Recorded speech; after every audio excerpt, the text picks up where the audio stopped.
কুষ্টিয়ার মিরপুরে পৌর মহাশ্মশানের শবদেহ স্নানের ঘরের তালা ভেঙে চুরির ঘটনা ঘটেছে। শুক্রবার ২৪শে এপ্রিল দিবাগত রাতের কোনো এক সময় মিরপুর পৌরসভার সুলতানপুর গ্রামে অবস্থিত মহাশ্মশানে এই চুরির ঘটনা ঘটে। পরে শনিবার সকালে মন্দির কর্তৃপক্ষ বিষয়টি জানতে পারে। মিরপুরের পৌর মহাশ্মশানের সভাপতি আনন্দ কুমার দেবনাথ এই তথ্য নিশ্চিত করেছে। তিনি বলেন, শুক্রবার দিবাগত রাতে কোনো এক সময় পৌরসভার সুলতানপুর গ্রামে অবস্থিত মহাশ্মশানের শবদেহ স্নানের ঘরের তালা ভেঙে চিতা সাজানো মোটা ৬ পিস রড, একটি পানি তোলা মোটর ও কালী মন্দিরের গ্রিল ভেঙে একটি পিতলের কলস চুরি হয়েছে। মিরপুর থানা পুলিশের ভারপ্রাপ্ত কর্মকর্তা ওসি মোহাম্মদ শহীদুল ইসলাম বলেন, এই বিষয়ে আমরা এখনো কোনো অভিযোগ পাইনি, তবে এটি যেহেতু ধর্মীয় প্রতিষ্ঠান, আমরা বিষয়টি অত্যন্ত গুরুত্ব দিয়ে দেখব।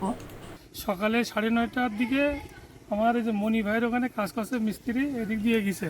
তো যাওয়ার সময় দেখছে যে আমাদের যে ঘরের ভিতর মাল থাকে ওই ঘরের তালাটা নাই। সিট কিনে দিয়ে ফোন দিয়ে বললো যে ঘরের তালা নাই, সিট কিনে দেওয়া। দেখ, আমি আর বাজারে গিয়ে অর্জুনের সাথে করে নিয়ে এসে দেখছি যে ওটা সিট কিনে লাগানো, ভিতরে মোটর এবং আমাদের যে সীতার 6টা রড এই 6টা রড নাই।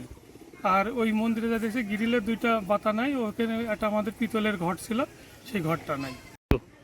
না, আমার কোনো সন্দেহ নেই, যেটা জানি না অজান্তে সব হয়ে গেছে। এই জন্য আমি আর কি বলবো, যাতে পরবর্তীতে এই ঘটনাগুলো না ঘটে। আগে হয়েছে কিনা, আগে চুরি হয়েছে কিনা এটাও আমার জানা নেই, তবে বহুত আগে একটা মোটর হারাইছে।